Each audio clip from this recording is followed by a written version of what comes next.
50.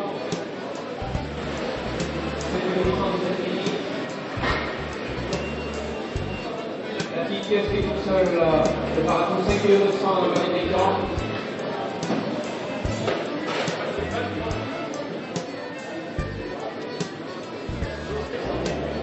Le lycée 6 kg 600 de l'écran. 30 kg 800 de cette écran.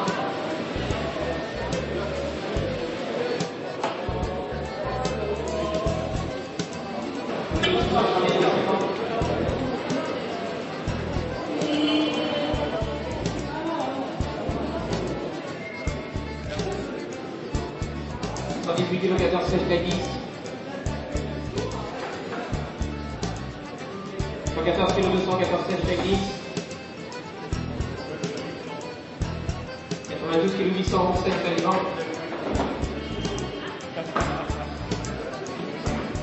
Le petit bonhomme de chez Magou.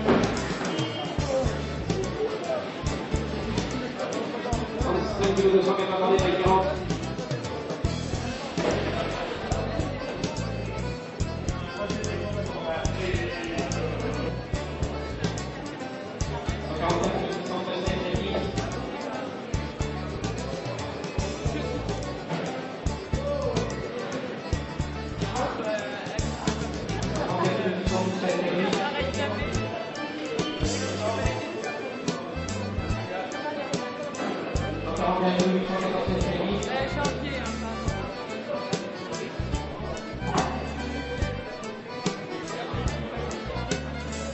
17 kg 600 de 13 20.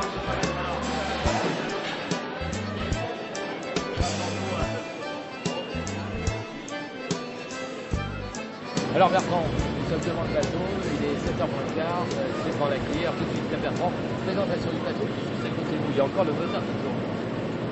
Ben oui, mon bateau c'est la file du vent, il fait 10 mètres de long, j'ai un moteur de 130 chevaux et je pêche la crevette grise toute l'année au chalut. Alors il y a le moteur qui est en marche, pourquoi? Vous venez d'arriver ou vous êtes prêt à partir? Là on est prêt à partir, c'est-à-dire qu'on vient de mettre à la vente notre pêche d'hier. Et là on va assister à la criée pour voir les cours, je compare aussi à mes collègues ce qu'ils ont pêché.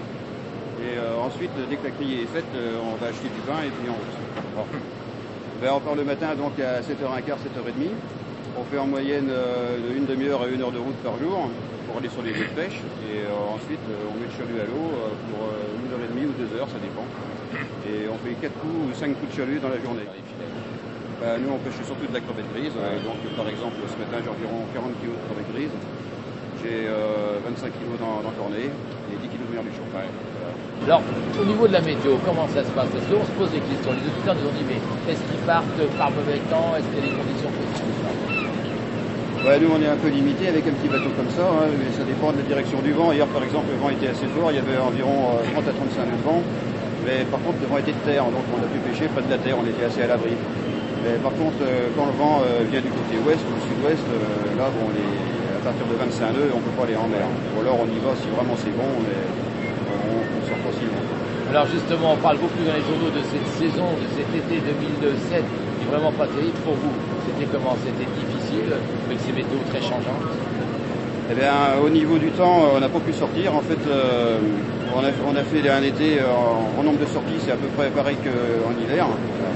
Mais en revanche, ce qui a été très bon pour nous, c'est qu'il a beaucoup plu cet hiver.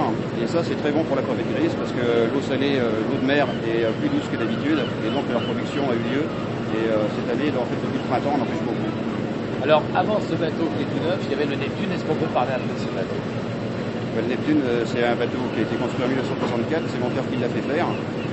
Et ensuite, moi, j'ai pris la suite de mon père et j'ai arrêté avec ce bateau quand j'ai eu un incendie à bord et le bateau avait 39 ans. Ouais. Et donc, j'ai pu faire un bateau neuf. Je l'ai depuis 2 ans. Grâce à vous, sur tous les étages, dans les poissonneries, la poissonnerie pilote, on a de la crevette grise, de la très bonne crevette grise, qu'on déguste sur toutes les tables. Je crois que c'est ça aussi la vocation de ce métier, mais qui est un métier très dur, on peut le dire, hein, c'est très dur en ce moment.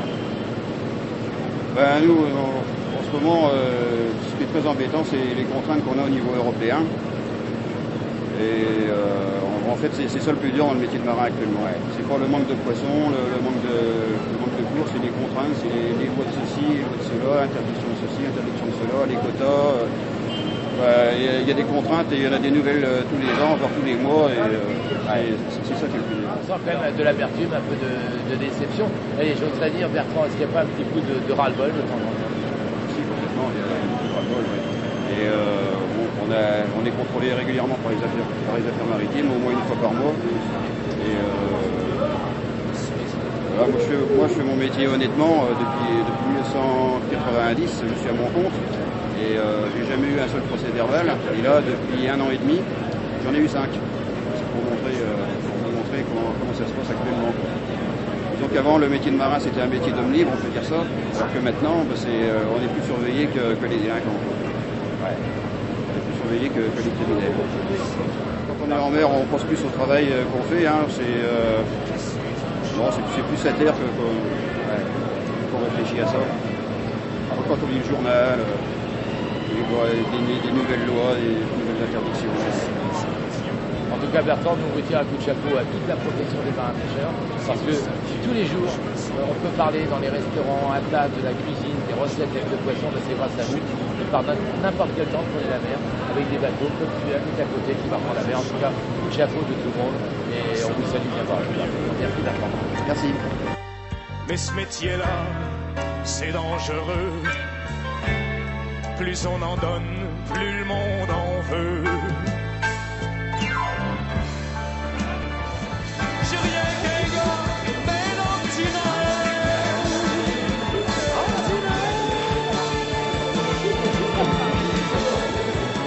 Là c'est lourd, mais là, il est juste en dessous. Et quand la sèche, elle serait, elle ne se pas. Ça lui sert de flotteur. J'aurais pu envoyer sèche. L'avant, l'arrière de la sèche, et tout. L'avant, l'arrière. Le devant, la tête. Ouais. Eh bien, Oui, l'avant, l'arrière. elle a sa tête à l'extérieur. Donc là, vous savez ses yeux de chaque côté. Elle est à l'extérieur, la tête. Voilà.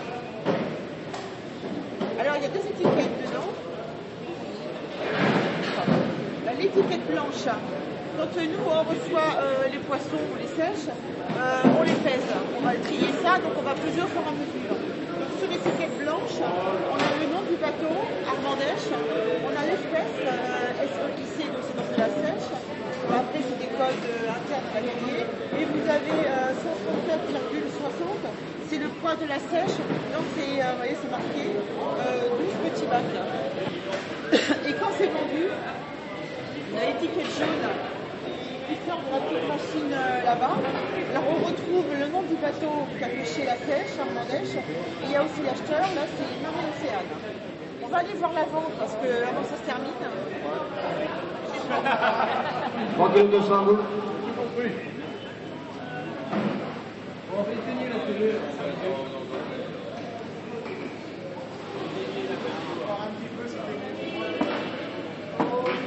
3 kg à vous.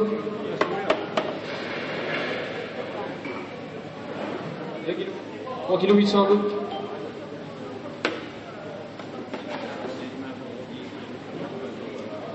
4 kg à vous. 3 kg à vous. Et on a les culottes derrière moi. C'est bon.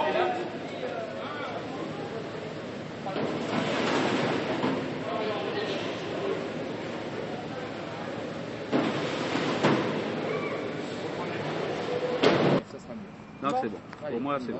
On y va. Alors Christine, guide de la Criée des Sables d'Olonne, d'abord on va vous remercier d'avoir pu nous accepter dans cette visite. Alors beaucoup de monde ce matin, c'est sympa ça. Bah, beaucoup de monde, oui, et plus que l'an dernier, oui, ça marche bien. L'office de tourisme est contente, tout le monde est content. Alors comment ça fonctionne, tiens, pour les gens qui nous écoutent, qui vont nous voir, qui voudraient réserver une visite guidée?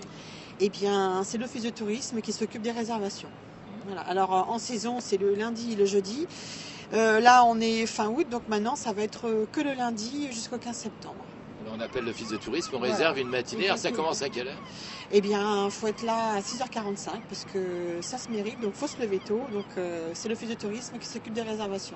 Alors là, on voit tout. Grâce à vous, c'est la visite de la Criée. Ça dure combien de temps? 1h30, 2 heures, ça dépend si les gens sont bavards et posent des questions, mais en général 1h30, 2 heures. Donc on voit la vente, on voit les poissons débarquer de la nuit, on parle un petit peu du fonctionnement de la criée, et puis pour finir, on propose un petit film d'une quinzaine de minutes qui, clôture la visite, parce qu'on montre la criée telle qu'elle était il y a une quinzaine d'années, et c'est bien pour boucler la visite. Juste après, on peut aller à la poissonnerie Pilote pour faire ses achats. Au contraire, il faut courir, manger du poisson. Alors, chose aussi importante pour les enfants, pour les scolaires, ça aussi c'est une excellente découverte, c'est très didactique. Et là aussi, vous y prenez beaucoup de plaisir. À 9h30, dans 3 quarts d'heure, vous allez recevoir des petites têtes et blondes et brunes qui ont repris la classe. Comment ça fonctionne? Eh bien, j'ai des maternelles, des grandes sections de maternelle jusqu'aux collégiens, c'est pareil. Tout le monde passe par le tourisme, réserve une matinée et voilà, c'est la même visite, un peu plus, ludique, un peu plus moins chiffrée pour les petits bien sûr, mais c'est la même visite. Les questions sont sûrement sympas, non? Des questions un peu biscornutes, oui. Les enfants, oui. Est-ce que les dinosaures mangeaient des sols? J'ai un petit garçon une fois qui a confondu tentacules et testicules, donc non, avec des enfants, oui, toujours des questions un peu bizarres. Ouais. Avez-vous la question du poisson carré, le fameux poisson carré, vous savez, sans faire de marque ou de jeu de mots? Ça, c'est plus les plus vieux, parce que les petits connaissent pas, mais les accompagnateurs, oui. Alors, en définitive, on va donner toutes les coordonnées, donc l'office de tourisme. L'office de tourisme, oui. Aux Atlantes, là. Très connu, il n'y a pas de problème. Très connu, il n'y a pas de problème. Et pour vous, c'est toujours un grand plaisir de faire ces visites guidées, parce qu'il faut avoir faut aimer parler, il faut aimer communiquer. Je dirais que les débuts ont été difficiles parce que beaucoup de trac, beaucoup d'appréhension, beaucoup de nuits blanches avant la première visite. Je dirais que maintenant, la routine s'est un peu installée. Ça fait plus d'1 an maintenant que je fais ça, mais c'est toujours avec beaucoup de joie que j'accueille petits et grands pour leur faire découvrir un univers qui leur est totalement inconnu pour la plupart. Il y a aussi des amis étrangers qui viennent vous voir? J'ai eu des enfants allemands, d'ailleurs j'en ai un groupe de collégiens allemands mi-septembre, j'ai eu des étudiants américains, j'ai eu des gens de Gaspésie, donc de Québec. Oui, j'ai des étrangers. Oui. En tout cas pour vous, donc c'est tous les jours? C'est pas tous les jours, mais c'est très enrichissant, je dirais, de faire découvrir cet univers aux étrangers. Dernière question, vous aimez le poisson? Une petite recette à vous, qu'est-ce que vous préférez? La sole, le bar. Mon mari pêche souvent du bar, donc oui, non, mais pas de problème, on en mange du poisson. Un bar aux fenouilles, c'est pas mal? Oui, en croûte de sel ou en papillote, voilà. Bon, on va vous souhaiter bon appétit. Merci encore, Christine. Merci. Ils sont capables d'aller passer à la télévision, ça. Ça, vous allez voir, tiens. On va faire la météo aujourd'hui. Neige au fond de Dans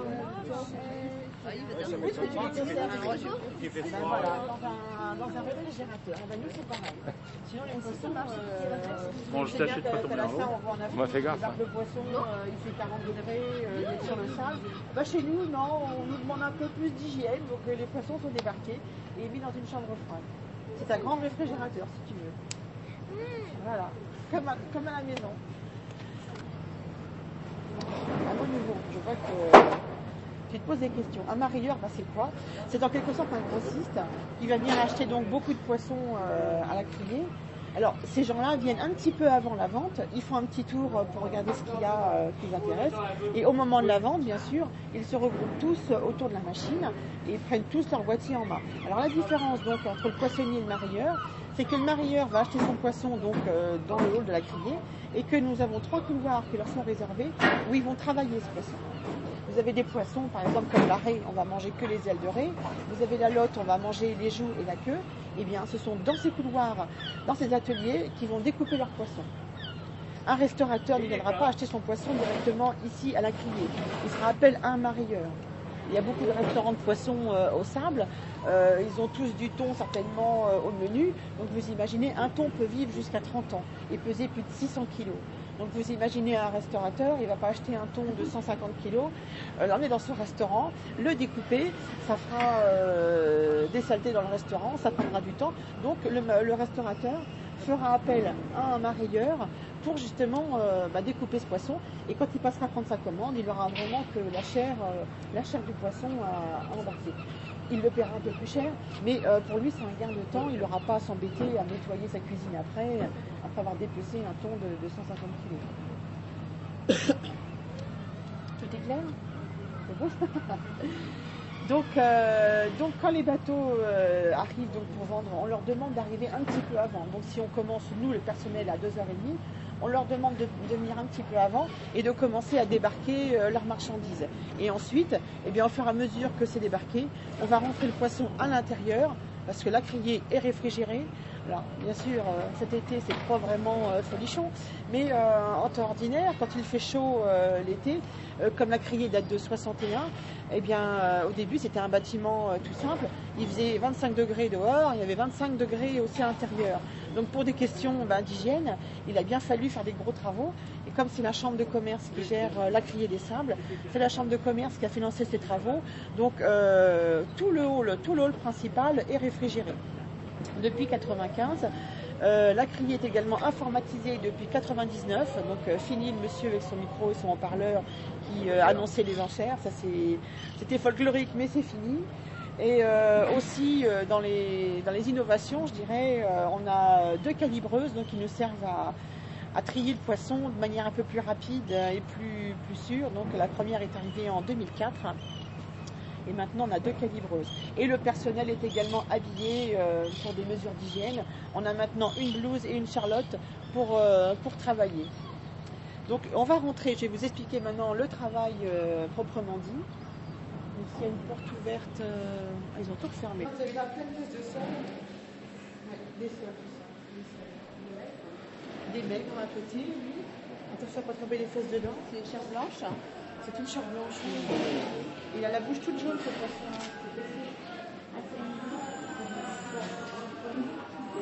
Il a la bouche toute jaune. Ah oui. Bonjour. Voilà. Bonjour. Allez. C'est la première fois qu'on a un poisson. D'accord. Que les poissons, je vous dis, il faut avoir une taille réglementée. Une fois que les tables sont maintenues, pour nous permettre, si on a un doute, on prend le poisson, on le mange, et puis voilà. Donc on met tout ça à part. Donc derrière nous, bien sûr, on a disposé des caisses, et au fur et à mesure, on jette le poisson. Parce que pas question de prendre un poisson, de faire le tour et de le mettre dans une caisse. Non, on jette ça. Donc, je rassure tout de suite, ce sont des femmes qui vont trier le poisson, mais elles sont surveillées par un homme. Donc, quand même, oui. Ah bah oui, quand même, parce qu'on fait des bêtises, soi-disant. Donc, voilà. Et au fur et à mesure, donc, on va toujours s'occuper d'un bateau sur une table. On n'a jamais mélangé la pêche d'un bateau à l'autre. Non, c'est une question après de qualité. Donc, on va toujours s'occuper d'un bateau sur une table. Donc, au fur et à mesure, donc, on va remplir ces caisses. Les caisses sont remplies, on va les peser. Et c'est là qu'on a l'étiquette blanche qu'on a vue au début. Alors, à chaque fois qu'une caisse est remplie, eh bien, on va la poser sur la machine et la plaque par terre, pas comme ça, c'est une balle. Et à la droite de machine, qui est une bande pesée, eh bien, à chaque fois, on va enregistrer le nom du bateau, l'espèce qu'on va poser, et la machine sortira une étiquette qu'on mettra dans la caisse. Au fur et à mesure, on coupera toute la pêche d'un bateau au milieu, avec un petit écriteau, comme vous voyez là-bas, il y a des verts, des rouges, avec encore le nom du bateau écrit dessus, pour vraiment ne pas perdre des caisses de poissons entre temps. Voilà. Donc, une fois que c'est trié, donc c'est mis au milieu, mais on peut aussi trier le poisson avec la calibreuse. Alors là, du coup, portable, il n'y a plus que 2 femmes. Il suffit de mettre un poisson par espace sur le tapis roulant et la machine s'occupera de tout de place. Bien sûr, on l'aura programmé. On peut faire une espèce à la fois. La machine connaît le poids, par exemple, si on fait le sol, elle connaît le poids du sol et elle ouvrira en fonction de la sol, en fonction de son poids, la trappe qui correspond. C'est beaucoup plus rapide, beaucoup plus précis. Et maintenant, c'est vrai que les marins demandent à ce que les poissons, leur pêche soit par la qualité. C'est le même principe, mais c'est automatique. Nous, on regarde toujours la qualité du poisson, on a les poissons abîmés, les poissons sortis, et on met un poisson sur le tapis roulant, et automatiquement, il sera présent. Selon les services que le marin demande, on va leur facturer. Par exemple, s'ils veulent des femmes... Les blondes ou les bleus, alors, c'est plus cher. attends, soyons clairs, des femmes pour trier leurs poissons. On est bien d'accord? On va leur facturer. S'ils ont besoin de 2 femmes, on va leur facturer le prix de ces femmes. Voilà. pour trier leurs poissons.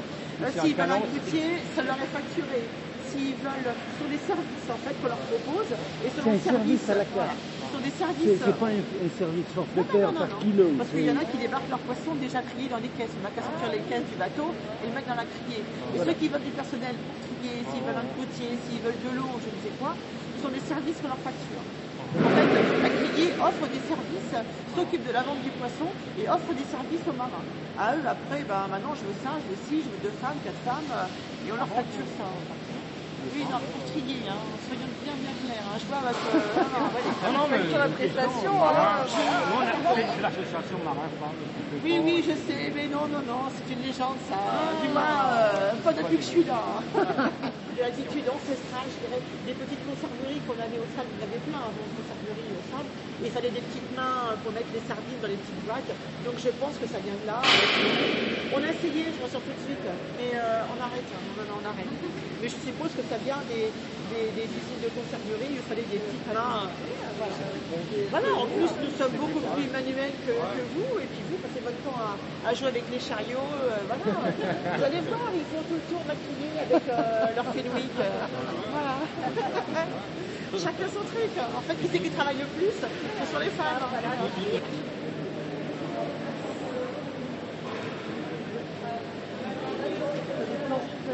Sur les budgets après. À la fin, c'est le tableau d'inscription des bateaux. Comme on leur demande de nous prévenir, voilà, au fur et à mesure, nous on les inscrit et le premier inscrit sera le premier vendu. Ils ramènent tous plus ou moins la même chose. Pratiquement, oui, c'est quasiment tous la même chose à bord. C'est intéressant. Combien de bateaux qu'il y avait sur les ports Ça dépend, c'est très variable. On ne sait jamais. Ça dépendra de la pêche aussi.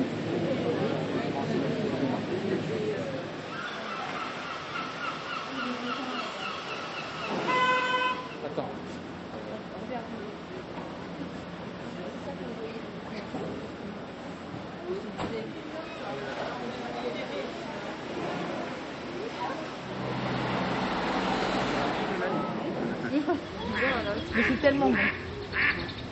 Et là, donc, on va manger les joues et la queue. Voilà une petite Grand chose à manger dessus. Celle-là, c'est joues, je ne sais pas si on va lui prélever parce qu'elle est vraiment pas.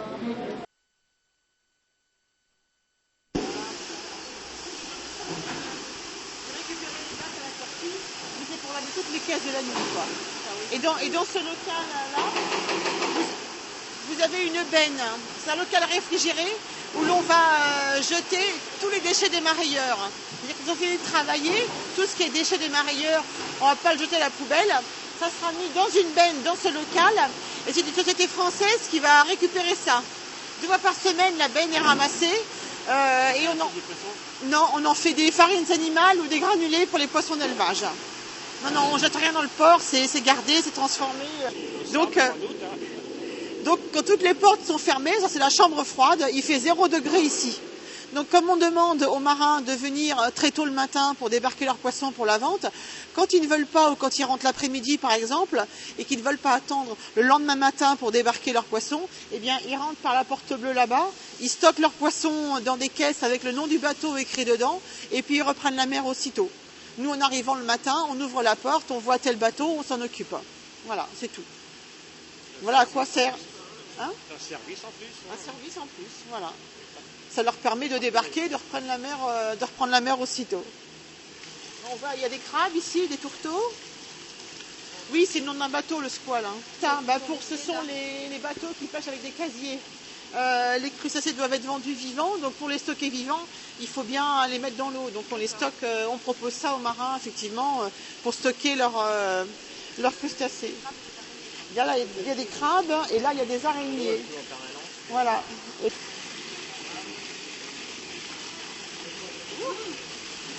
Elle va pas se laisser faire. Voilà. Voilà une araignée de mer.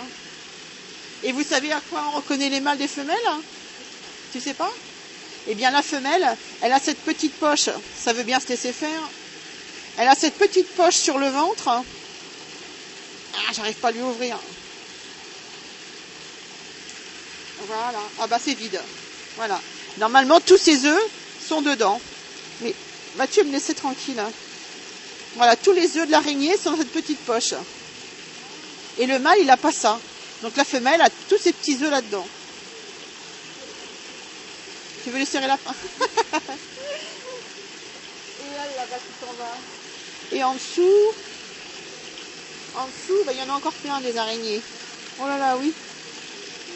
Ah ouais. Des araignées, tout ça. Les poissons sont morts. Ce sont des balistes, mais ils sont morts. Ouais, un baliste. Hein.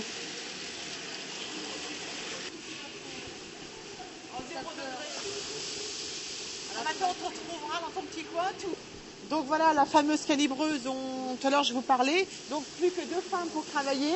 On dépose ensuite un poisson par espace. Alors je vais la mettre en route, vous allez mieux vous rendre compte. Voilà. Donc le tapis, bien sûr. Ah ben voilà. Exactement. Le tapis va monter. La sole va tomber. Voilà, elle est tombée. Elle passe, voilà. Bon là, bien sûr, je l'ai pas programmée, mais elle va tomber au bout. Ouais. Mais quand elle est programmée correctement, la machine, quand la sole passe sur cette plaque, elle est pesée systématiquement. Donc c'est vraiment au grain près. Et la machine après va ouvrir la petite trappe que vous avez ici, en fonction du poids de la sole. Ouais, la machine ne peut pas savoir ce que c'est comme type de poisson, de toute façon. Non, c'est une question de poids. Donc on peut faire du bar, on peut faire des dorades. Il suffit de programmer la machine pour des dorades ou des sols. Et la machine connaît le poids des poissons puisqu'on l'a programmé pour. Et elle, elle se contente d'ouvrir les petites clayettes là pour. Voilà. Et bien sûr, on met des caisses ici. La machine sait aussi combien de kilos elle doit mettre par caisse. Et quand la caisse est pleine, une trappe se ferme, le voyant bleu s'allume, je change les caisses et on continue. Et ainsi de suite. Ceux qui sont observateurs ont peut-être remarqué qu'on a vu des femmes en train de laver par terre ou de tirer des caisses. Et de plus en plus maintenant, on propose aux femmes ces tâches qui étaient réservées avant aux hommes. Oui ? C'est de l'eau de mer qui est dans les tuyaux là ? C'est de l'eau de mer, oui, mais c'est pas. Elle est puisée dans le port, mais elle est dans les bassins de décantation, elle est un peu nettoyée quand même. Hein. C'est pas de l'eau de mer brute. Hein. Je vais en attraper une. Hein. Tiens, regarde une araignée de mer là. Regarde l'araignée. Ouais, qui fait des pointes là. Regarde. Tu vois, elle est juste à la surface. Hein. Je vais l'attraper. C'est un.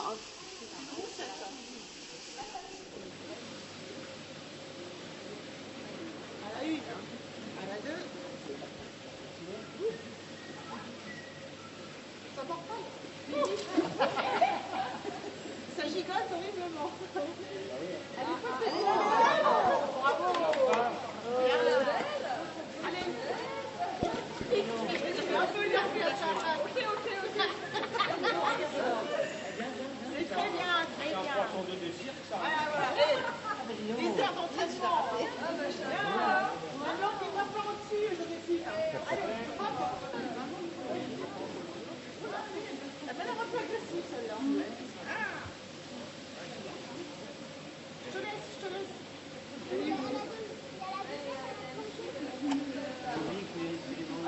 Il a voulu conserver.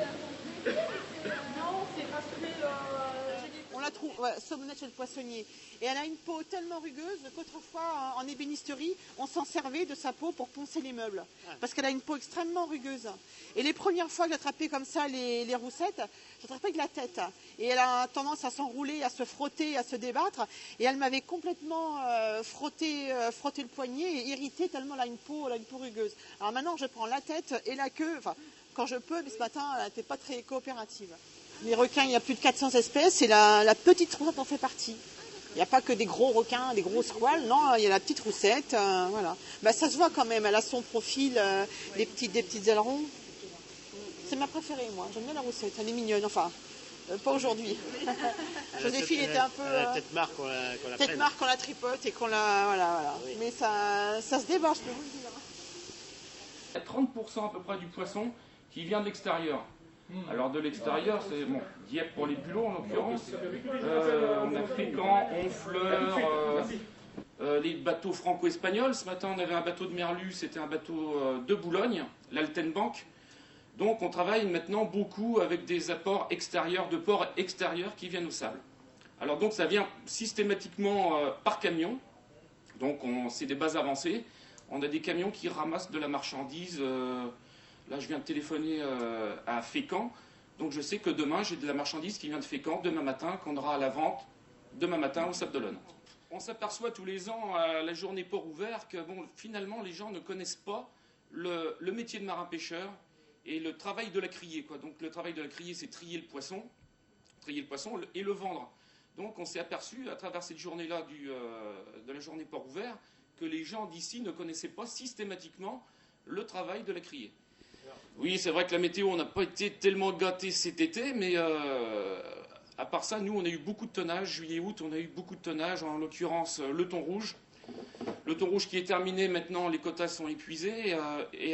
En ce moment, c'est le thon blanc, le thon de ligne. Ce matin, on avait du thon de ligne qui vient de l'Île-Dieu, donc, et beaucoup de sèche. Et ça va être la période de la sole d'ici un mois, quoi. Donc c'est vrai, beaucoup d'apports à la criée des sables pour les 2 mois qui viennent. Alors, combien de tonnage, combien de personnes travaillent à la criée? Est-ce qu'on pourrait faire une photographie comme ça? Écoutez, on travaille maintenant, le poisson est trié, je ne sais pas si vous avez dû voir ce matin avec les calibreuses, on travaille beaucoup avec les calibreuses. On a 55 personnes à la criée des Sables d'Olonne, donc 17 femmes qui trient le poisson. Je vous ai dit, on travaille beaucoup maintenant avec des ports extérieurs, il y a 80 acheteurs au Sables d'Olonne, donc il faut approvisionner tout ce monde-là. Donc c'est pas toujours facile, c'est des contacts avec des ports extérieurs, et pour ce que la criée représente à peu près, c'est 7000 tonnes à peu près de poissons par an. Donc avec la chute du thon rouge cette année, on a moins de quotas, je pense qu'on sera dans les 5000 tonnes de poissons cette année, quoi. Alors comment ça fonctionne? Tout le monde est à pied d'œuvre dès le matin, très tôt, selon les arrivages. Est-ce qu'on peut rentrer un petit peu dans les coulisses de la criée? Disons que tous les matins, à partir de 7 heures, le personnel qui était là le contremaître, on reçoit les fax de tous les ports extérieurs. Et moi, je donne des coups de téléphone pour savoir un petit peu toutes les prévisions d'apport pour le lendemain. Donc, à 7h, 7h30, on sait exactement, je dis bien exactement, le nombre de bateaux et le tonnage exact pour le lendemain. Alors, tout le monde intervient au niveau des services de la criée, plus les barrières qui arrivent. En fonction, bien sûr, de ce tonnage, il y a une heure d'embauche qui est donnée pour le personnel. Donc, un temps de tri pour le personnel. Donc, on a un système de répondeurs qui nous permet de prévenir le personnel pour lui donner son heure d'embauche. Alors donc, heure d'embauche qui varie forcément en fonction des apports qu'il y a, quoi. Donc plus il y a d'apports, grosso modo, plus le personnel va embaucher de bonne heure pour trier tout le poisson, quoi. La criée était remise aux normes il y a à peu près 10 ans, une bonne dizaine d'années, donc les criées vieillissent vite parce qu'on travaille avec le milieu salin, donc tout s'abîme très vite. Mais écoutez, là, il y a le froid qui va être remis en fonction, un matériel nouveau de froid qui va être mis en fonction en septembre. Les portes des ateliers vont être changées, donc il y a toujours beaucoup de travaux dans les criées, quoi, hein. Alors justement, tout récemment, au mois de juin, au Sable d'Olonne, nous avons inauguré la poissonnerie pilote. Là aussi, c'est un outil de travail exceptionnel pour vous. Oui, c'est une excellente vitrine pour la qualité du poisson des Sables d'Olonne, parce que c'est vrai que pratiquement tous les acheteurs qui sont à cette poissonnerie pilote achètent le poisson le matin même à la criée. Donc ce poisson est directement après livré à la poissonnerie pilote, et c'est vraiment le poisson du jour qui est vendu au Sable d'Olonne qu'on retrouve dans cette poissonnerie pilote. Donc c'est vraiment des très très beaux produits, quoi. Parce que je veux dire, pour tous les consommateurs que nous sommes, là on peut dire que nous avons vraiment la criée, la poissonnerie pilote, et sur la table, pratiquement 3 heures après, on peut faire un très très bon déjeuner sablé. Disons que, grosso modo, pour vous donner une idée dans le temps, le poisson est pêché dans la nuit, le marin vient à 3 ou 4 heures du matin, et à 8 heures, il est dans la poissonnerie pilote. Donc c'est vrai que les gens qui achètent ce poisson à la poissonnerie pilote, c'est du poisson de la nuit. Donc on ne peut pas faire mieux, je pense, en temps et en heure pour la livraison du poisson, quoi. C'est vraiment du poisson de la journée, quoi. Alors pour nos amis estivants qui sont encore au Sable d'Olonne, dans cette fin août, début septembre, qu'est-ce qu'on pourrait prévoir un petit peu au niveau des arrivages, de ce qui pourrait se consommer sans modération? Sans modération, disons, c'est tout le poisson, mais bon, le poisson varie selon les saisons. Alors donc là, actuellement, c'était la saison de la sèche, beaucoup de sèche, donc la sèche est encornée. Et là, on va arriver, c'est le thon blanc, thon de ligne, du thon magnifique, et ça va être la saison bientôt de la sole. Voilà. Alors, les objectifs pour la Chambre de commerce, pour la criée, pour 2007-2008? Un maximum de poissons et toujours une qualité. Il nous faut beaucoup de poissons et une qualité de produits excellente pour nos acheteurs. C'est surtout ça. Maintenant, on essaye de faire venir de la marchandise, mais toujours de la qualité.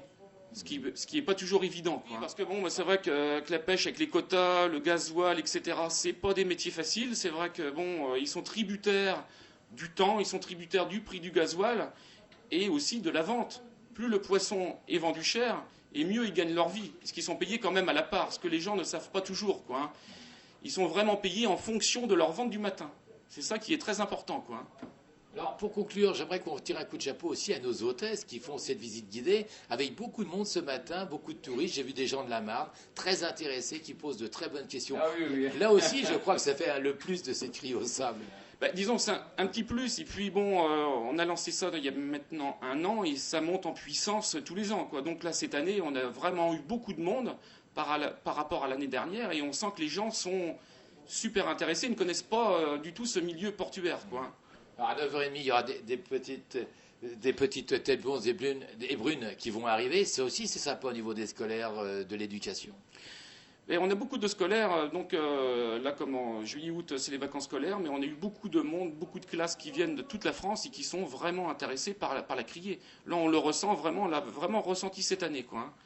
Bon, et tous les poissons, il y a beaucoup de variétés de poissons au Sable d'Olonne, donc ça les intéresse beaucoup, quoi. Alors, ce qui nous intéresse aussi, on l'a vu avec nos amis touristes à l'instant, c'est le crieur sur la machine. Là aussi, c'est nouveau avec ce déplacement.